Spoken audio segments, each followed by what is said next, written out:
আরিয়ান মির্জা আমার জন্য শুধু তার বাবাকে ছাড়তেই পারে না।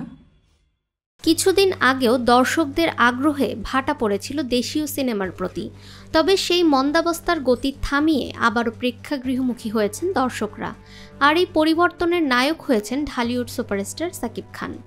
নতুন গল্প ও ভিন্ন লুকে অভিনয় করে ঈদে মুক্তিপ্রাপ্ত তার সিনেমা বরবাদ ঝড় তুলেছে দেশের সিনেমা হলে।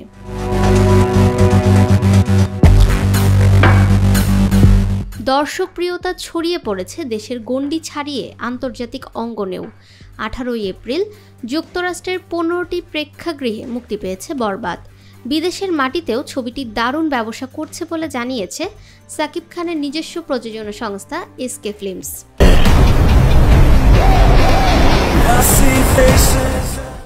নিউ ইয়র্কের সিনেমার্ট সিনেমাসে সন্ধ্যা 8টার শোর সব টিকিট বিক্রি হয়ে গেছে আগেই। এমনকি 8:40 শোতেও ছিল হাউসফুলের মতো চিত্র। দর্শকদের এমন সাড়া প্রমাণ করে সাকিব খানের প্রতি তার ভক্তদের ভালোবাসা কতটা অটুট।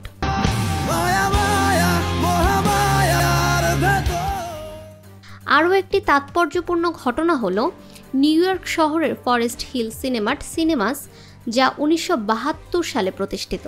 সেখানে এবারই প্রথমবারের মতো কোনো বাংলা সিনেমা প্রদর্শিত হচ্ছে।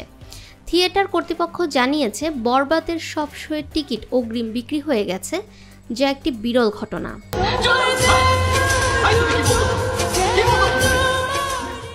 দেশে 2 সপ্তাহ পেরিয়েও বরবাদ দেখতে হলে ছুটছেন সাকিব ভক্তরা। এবার সেই আবেগ ছড়িয়ে পড়েছে প্রবাসীদের মাঝেও। সিনেমা প্রেমীরা বলছেন বরবাদ যেন নতুন করে বাংলা সিনেমার বিশ্বজয় শুরু করেছে। ফাহমিদা বিনতে আনোয়ার, নিরপেক্ষ নিউজ ডেস্ক।